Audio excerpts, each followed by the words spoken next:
যে আমরা গর্বিত যে আমরা স্বাধীন ভারতের নাগরিক, কিন্তু এই কেন্দ্রীয় সরকার বিজেপি এই সামাজিক আর্থিক স্বাধীনতাকে বিপন্ন করে তুলেছে। শ্রমিক, কৃষক, ছাত্র সমাজের সব গোটা দেশ চাপে পড়ে আছে। এই বিজেপির অনন্ত মহারাজ যেভাবে নেতাজিকে অপমান করেছেন, ওকে অবিলম্বে অ্যারেস্ট করতে হবে। নেতাজিকে নিয়ে অসম্মানজনক মন্তব্য, অনন্ত মহারাজের সাংসদ পদ খারিজের দাবি, মৌলালিতে প্রতিবাদ মিছিল কংগ্রেসের।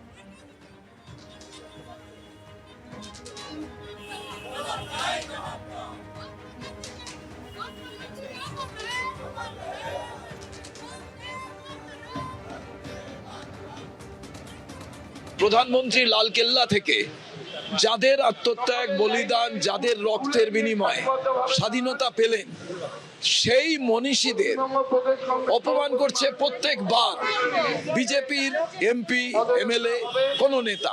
এবারে আমরা ভাবতেই পারি না নেতাজি সুভাষচন্দ্র বসুকে বাংলার মাটিতে অপমানিত হতে হবে বিজেপির সাংসদের দ্বারা, এবং তিনি স্বঘোষিত হচ্ছে মহারাজ কুলের কলঙ্ক। আমরা তাই বেশ কয়েকদিন ধরে বলছি এই অনন্তকে গ্রেপ্তার করতে হবে, তার সাংসদ পদ বাতিল করতে হবে। প্রধানমন্ত্রী তিনি নেতাজির টুপি মাথায় পড়ে আজাদিন ফৌজের সম্পর্কে অনেক ভালো ভালো কথা লালকেল্লা থেকে বলেছিলেন।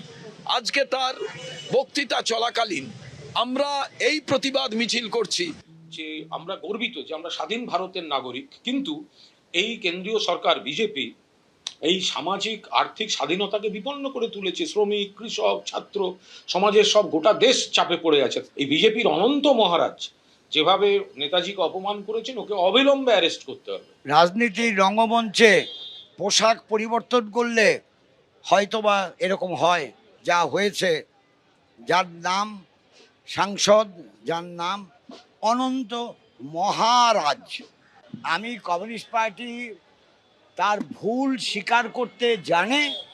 দাঁড়িয়ে বিশাল সমাবেশের মধ্যে দাঁড়িয়ে বহু বছর আগে কমরেড জ্যোতি বসু বলেছিলেন আমাদের পার্টি সুভাষ বসু সম্পর্কে যে একটা মন্তব্য করেছিলেন সে মন্তব্য সঠিক ছিল না, সেটা ভুল ছিল, আমরা ভুল সংশোধন করেছি।